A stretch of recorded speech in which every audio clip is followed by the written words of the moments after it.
Impeachment, political folly, or serious business? It's time for U.S. World Report. Here's Tom Osborne. These are the stories making headlines this week.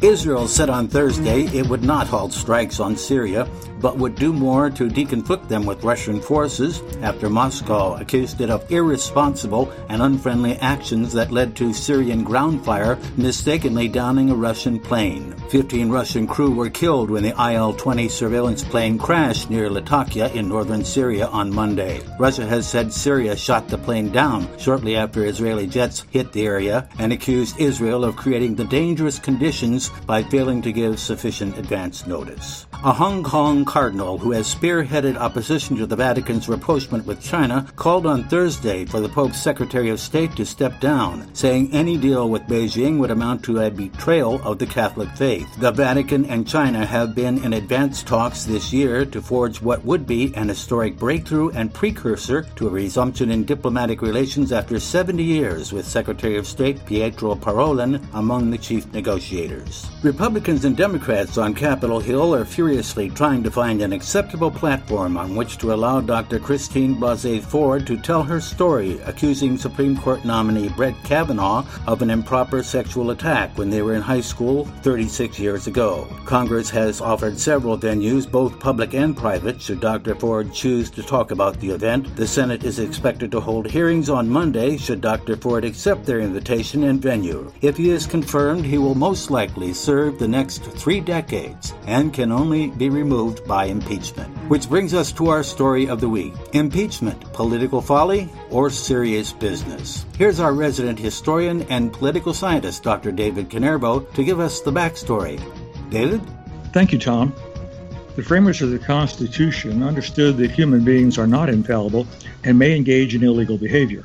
Among those who may participate in unlawful activities are the holders of public office themselves. As a result, the Constitution provides for the impeachment and removal from office for the President, the Vice President, and all civil officers of the United States on the grounds of treason, bribery, or other high crimes and misdemeanors. In these proceedings, the House of Representatives brings the charges, which is impeachment, and the Senate serves as the jury and can convict the office holder with a 2/3 vote. The person convicted is removed from office and may further be indicted and stand trial under the usual legal processes. Only 2 presidents, Andrew Johnson and Bill Clinton, have been impeached, but neither was convicted and removed from office. 15 federal judges have been impeached, but only 8 convicted and removed from the bench. 1 cabinet official has been impeached, but not convicted. The impeachment of the 2 presidents occurred at times of strong partisan division in this country and illustrates the political nature of the impeachment process. Ken? Thank you, David. Let's begin with this clip that was recorded on August 8th, 1974, and it's from the Richard Nixon Presidential Library. I have never been a quitter. To leave office before my term is completed is abhorrent to every instinct in my body. But as president, I must put the interests of America first. America needs a full-time president and a full-time Congress, particularly at this time with problems we face at home and abroad.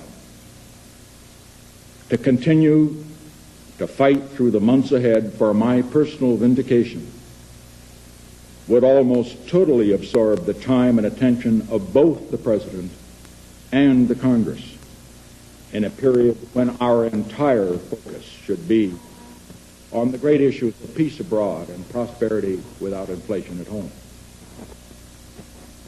Therefore, I shall resign the presidency effective at noon tomorrow.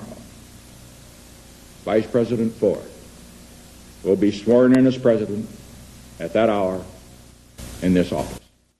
Tom Osborne, this was quite a earth-shaking announcement by President Nixon at the time. What are your thoughts?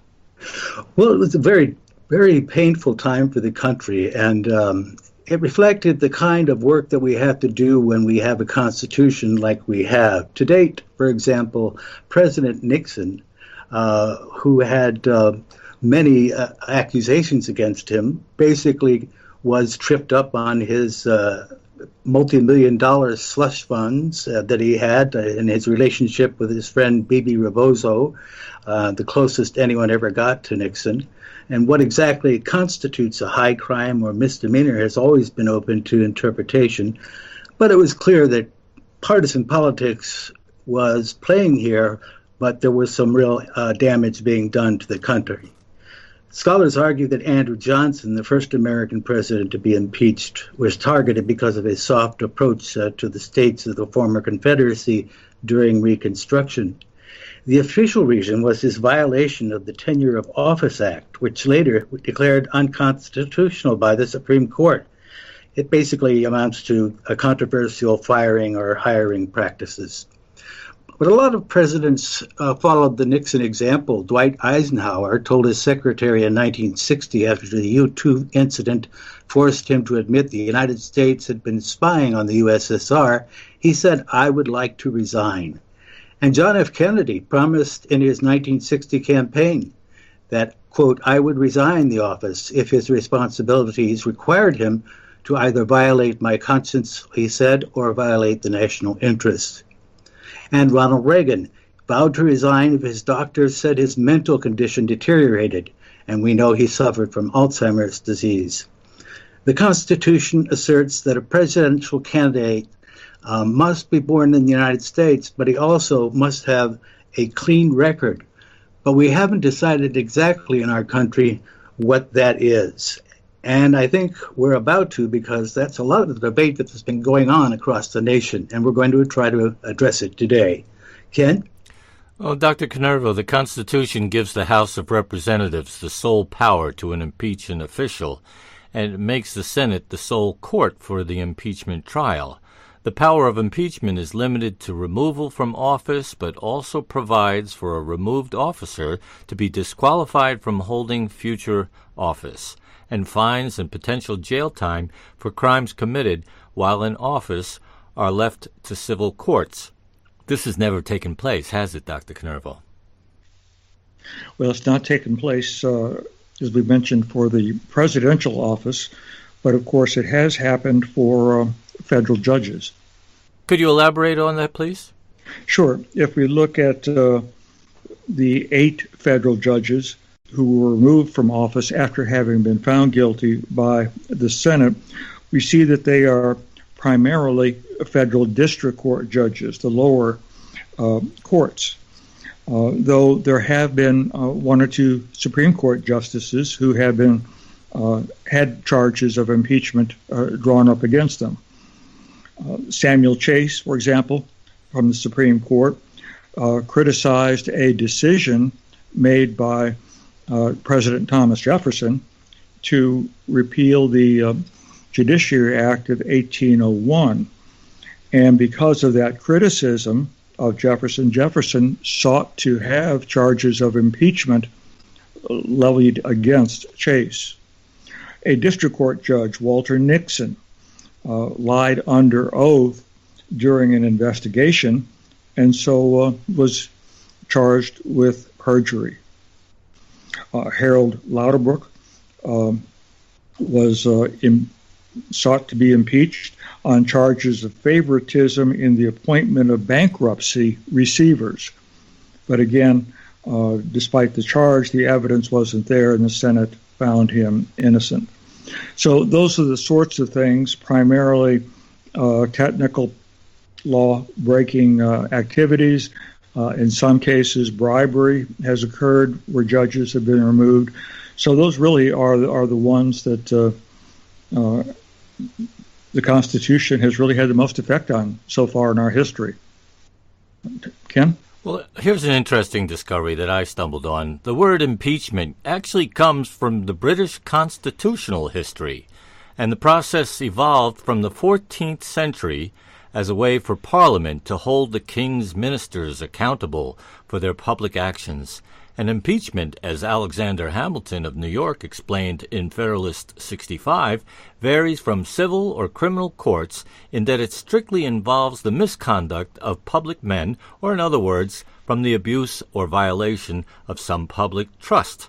Individual state constitutions had provided for impeachment for maladministration or corruption before the U.S. Constitution was even written, and the founders, fearing the potential for abuse of executive power, considered impeachment so important that they made it part of the Constitution even before they defined the contours of the presidency. So, in essence, the word impeachment has been around for a lot longer than we knew, but right now we have to take a short break. Mary? You're listening to U.S. World Report with Tom Osborne, Dr. David Canervo, Ken McCaleb, and Mary Saliba, and we'll be back right after these messages, so stay with us.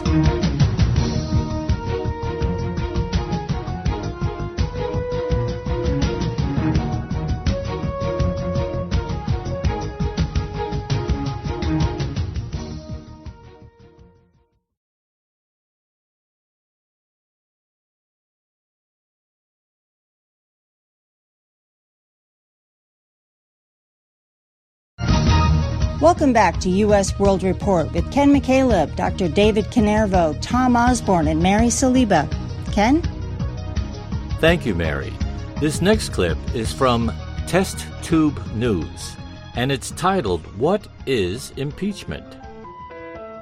On January 7th, 1999, the impeachment trial of President Bill Clinton began. It was the third time in the history of the United States that a president was a part of impeachment proceedings. But besides the potential to be removed from the presidency, many people then and now are confused as to the actual meaning of the term. With calls to impeach President Obama coming from conservatives for the entirety of his 2 terms, we thought we'd take a look at what it means to impeach a president. What exactly is impeachment? Well, off the bat, it may sound like impeaching a president means removing him from office, but in fact, that is only the end result of the impeachment process. Impeachment is simply the process by which legal charges are pressed against a non-military member of the government. This is effectively a high-level indictment and is the first step on an impeachment trial. According to Article 2 of the U.S. Constitution, all civil officers, including the president and vice president, shall be removed from office if they are impeached and the trial finds them guilty. The Constitution lists treason, bribery, and other high crimes and misdemeanors. Furthermore, only the House of Representatives is allowed to bring impeachment charges, which is followed by a trial in the Senate. The first president to face impeachment was Andrew Johnson in 1868. Johnson had taken over the presidency after Lincoln was assassinated. Congress passed the Tenure of Office Act, which prevented the president from removing a member of his cabinet without Senate approval. Believing the act was unconstitutional, Johnson relieved his Secretary of War and replaced him with Ulysses S. Grant. 3 days later, the House voted 126 to 47 to go ahead and impeach the president for 11 high crimes and misdemeanors, primarily focused on violation of the act. But in order for a president to actually be removed from office, the Constitution requires that at least 2/3 of the Senate vote to convict. Johnson's presidency was saved by a single vote, and he ultimately stayed in office. The second ever attempted impeachment was in July 1974 against President Richard Nixon. Nixon tried to cover up a break-in at the Democratic National Committee's headquarters in a scandal known as Watergate. Nixon and his team refused to allow in-depth investigations, and the president soon saw himself facing a number of allegations, including tax fraud. Many, likely including Nixon, saw that if the House voted for his impeachment, then he would certainly end up being convicted. So just after the House Judiciary Committee approved his impeachment, but before it was voted on by the House of Representatives, President Nixon resigned on August 9, 1974. Similarly to President Johnson, President Clinton was ultimately impeached but not found guilty.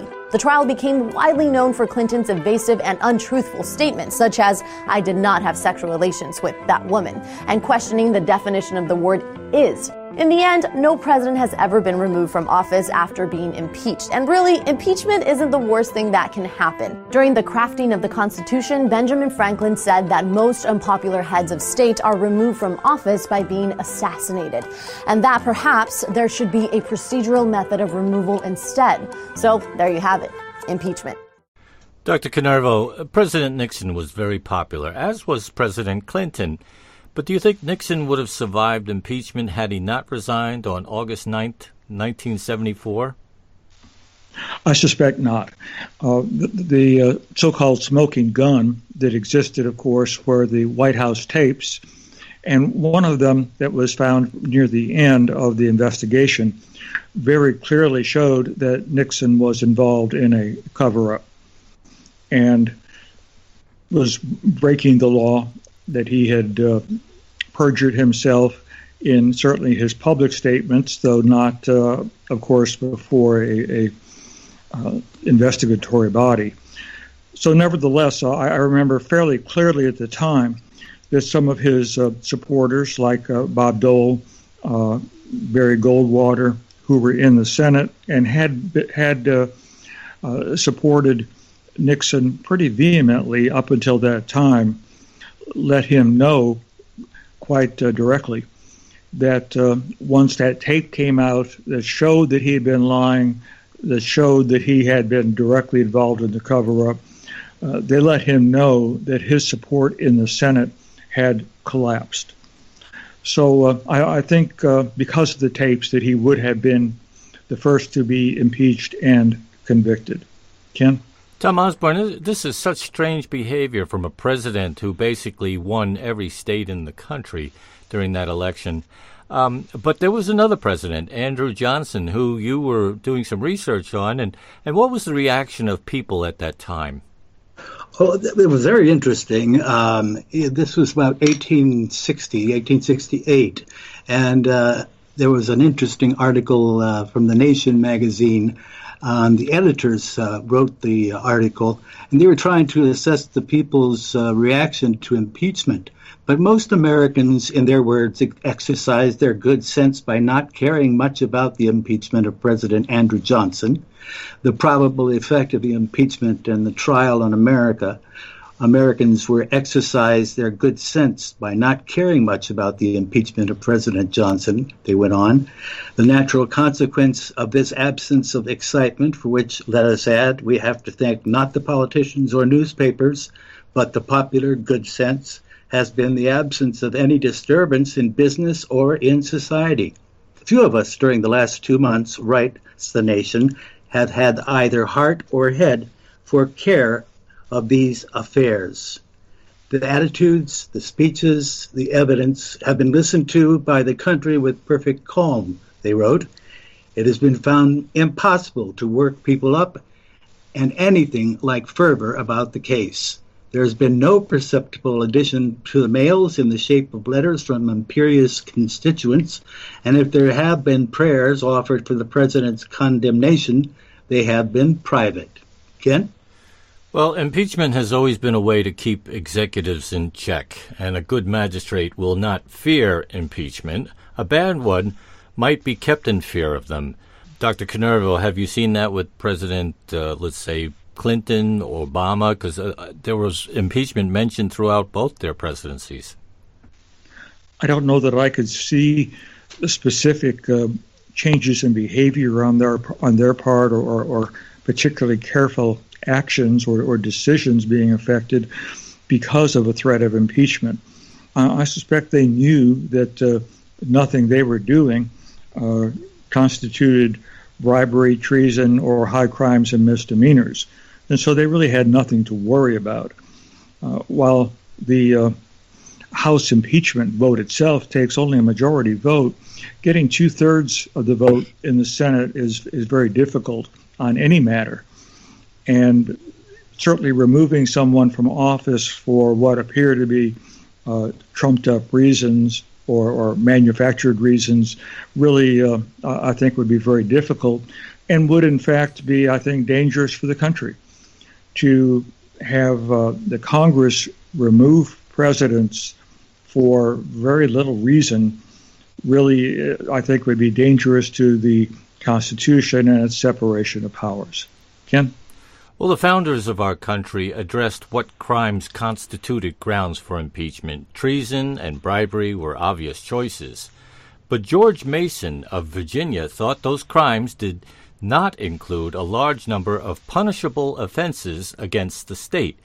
And James Madison of Virginia objected to using the term maladministration because it was too vague. Mason then submitted other high crimes and misdemeanors in addition to treason and bribery. The term high crimes and misdemeanors was also a technical term, again borrowed from the British legal practice that denoted crimes by public officials against the government. Mason's revision was accepted without further debate, but subsequent experience demonstrated the revised phrases failed to clarify what constituted impeachable offenses. We're up against a hard break. You're listening to U.S. World Report. We'll be back right after these messages.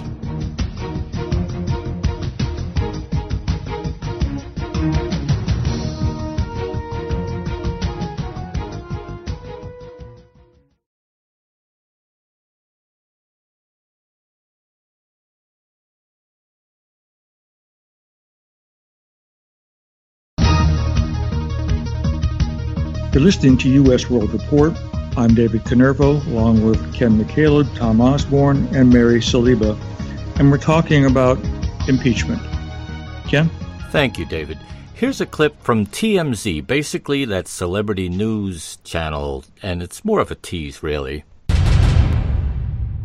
Derek, there's been a lot of talk, obviously, over the last few days about impeachment, mostly from the enemies of the president who want to bring him down for various reasons. But we have to be, realistic about the probability or prospects of impeachment. Impeachment is an incredibly long process, even in the case of Richard Nixon, from the moment of the allegedly illegal act of breaking into Democratic headquarters at the Watergate until the time he resigned from office. He never went through official impeachment proceedings. It was well over 2 years. So I think we really have a long time to go.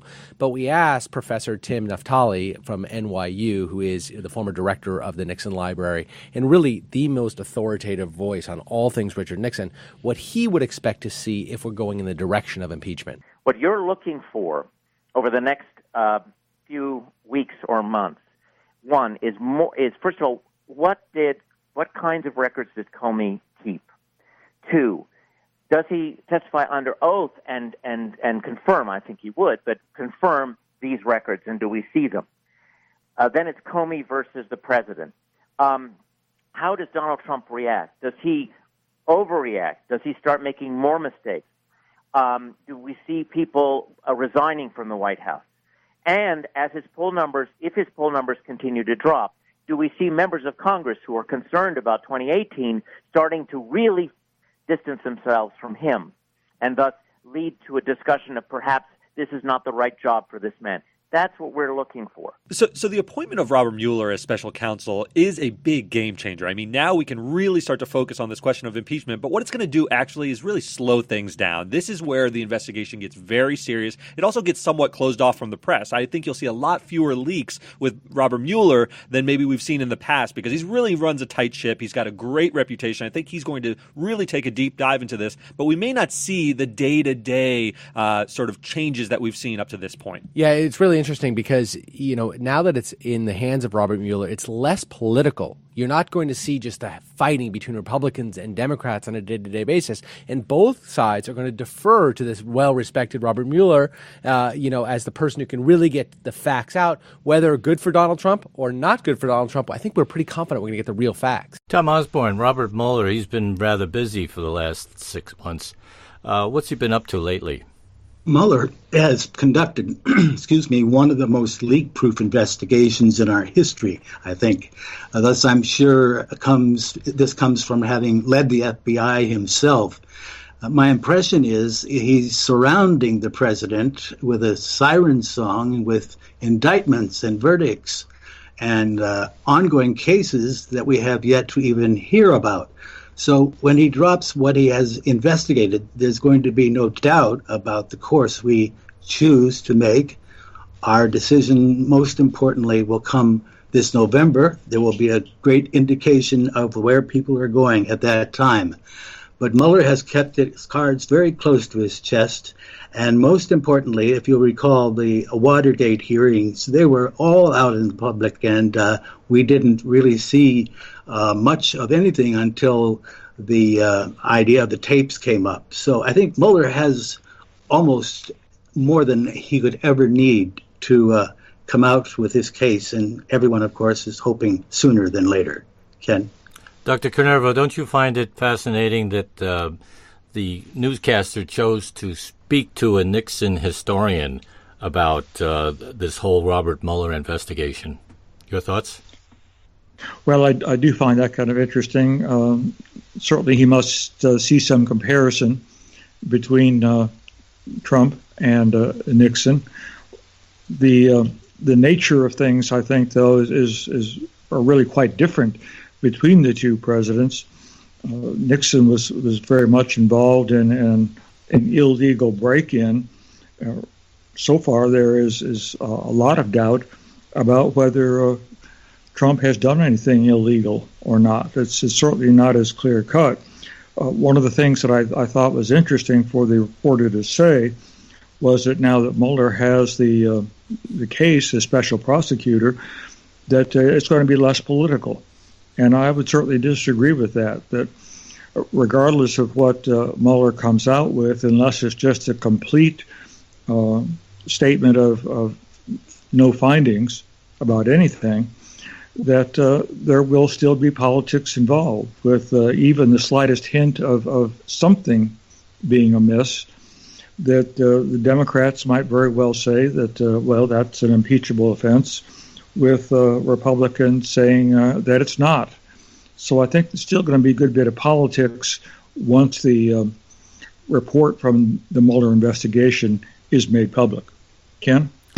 Thank you, David. You're listening to U.S. World Report, and today we're talking about impeachment, political folly, or serious business. And so far, it sounds like it's been pretty serious business. We do have to take a short break. We hope you'll stay with us, and we'll be back right after this.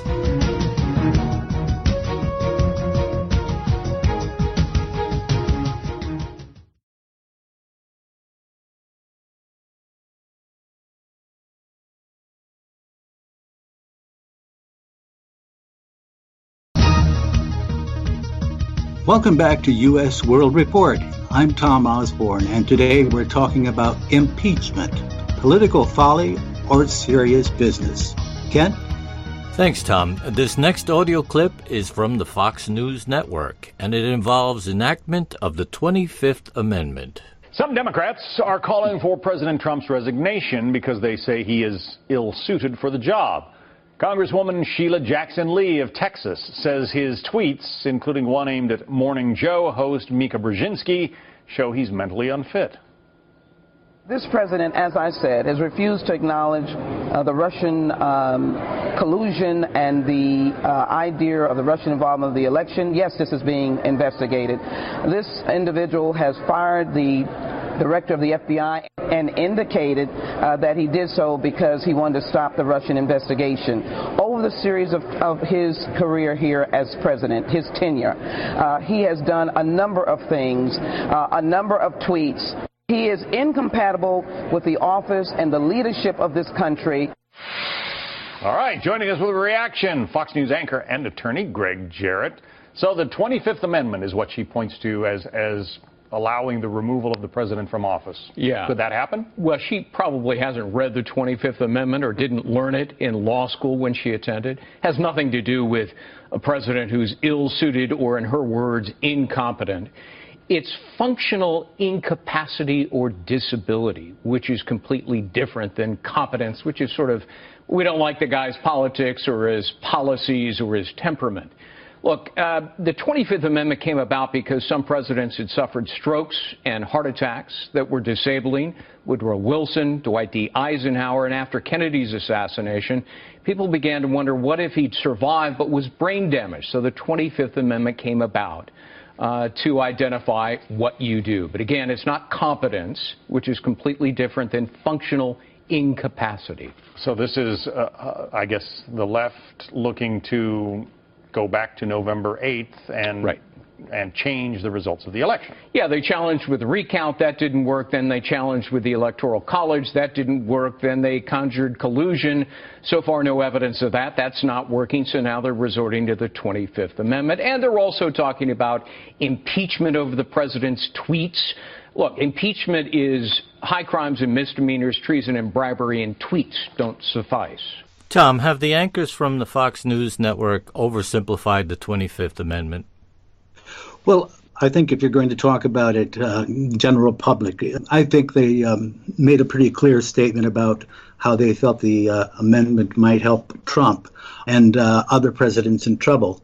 But in order to be impeached, we know, and convicted, you have to lose votes in the House and the Senate. And that gives the president the opportunity, with the president's party controlling both houses. However, if they were to lose their majority, say, in the midterms in November, or if the Republicans start to move away from the president, or if they see the president as a liability rather than an asset, his position becomes more precarious. There is, however, another way, the 25th Amendment, as mentioned, which has been used 3 times, 1987 for Ronald Reagan's colon cancer surgery, 2002 and 2007 for President George W. Bush colonoscopy. If the impeachment process makes it to the Senate, that would be a dramatic turn for any president, a totally different set of politics. The Chief Justice of the Supreme Court presides over a trial in the Senate, not the Attorney General, as some often believe. That would be John Roberts, who called some important moments of decision in the election of Barack Obama. When faced with such perilous political drama, many presidents have considered resignation, and that remains to be seen. Ken? Well, the 25th Amendment was ratified in 1967 to create a clearer understanding of what happens in the case of presidential vacancy or disability, as you described, Tom. And the 25th Amendment offers an alternate route to impeachment for institutions of government to deal with a problem presidency, whether that problem is misconduct or whether the president, for sickness or another reason, is no longer able to execute the duties of the office. And Section 4 of the 25th Amendment gives the Congress and the Vice President and Cabinet the ability to effectively remove the powers from the President of the United States. Now, Dr. Canerva, what would you say is the heart of the problem with using the 25th Amendment? Well, the heart of the problem, I think, is, number one, you have to have a majority of the cabinet members led by the vice president, who's kind of the chairperson of that group, to sign a statement saying that the president is incapable of performing the job. The likelihood of getting a majority of the cabinet to do that, short of some sort of very clear physical or very clear mental disability, is highly unlikely. After all, keep in mind, these were people who were handpicked by the president himself, or in the future herself. And so the likelihood of this happening over such things as disagreement with policy or kinds of other things that some of the Democrats have been talking about, such as his language, for example, is just not going to happen as far as I can see. If you think about past presidents, Truman, for example, was known for his salty language. In the example of the Justice of the Supreme Court who was impeached, Samuel Chase, it was a matter of President Jefferson being offended by something Chase said. That's not a high crime or misdemeanor, certainly when you have the First Amendment to the Constitution.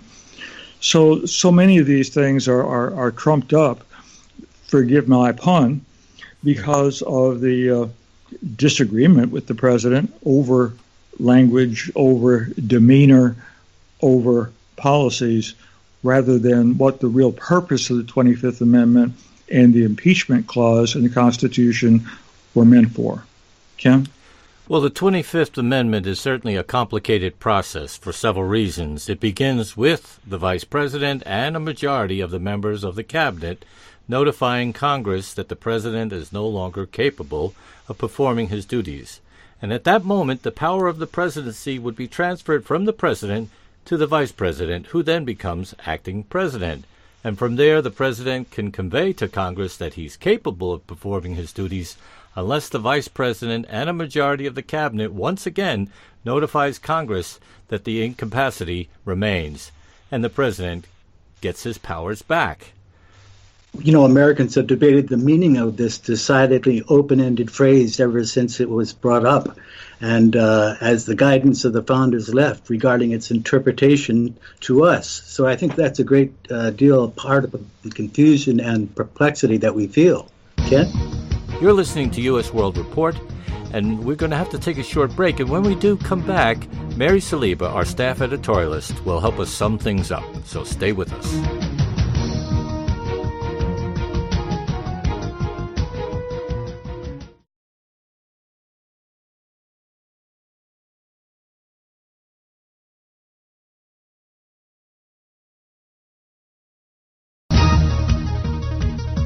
Welcome back to U.S. World Report, and this is our show's summary segment where we get a chance to hear from our news team editorialist, Mary Saliba. Mary? Thanks, Ken.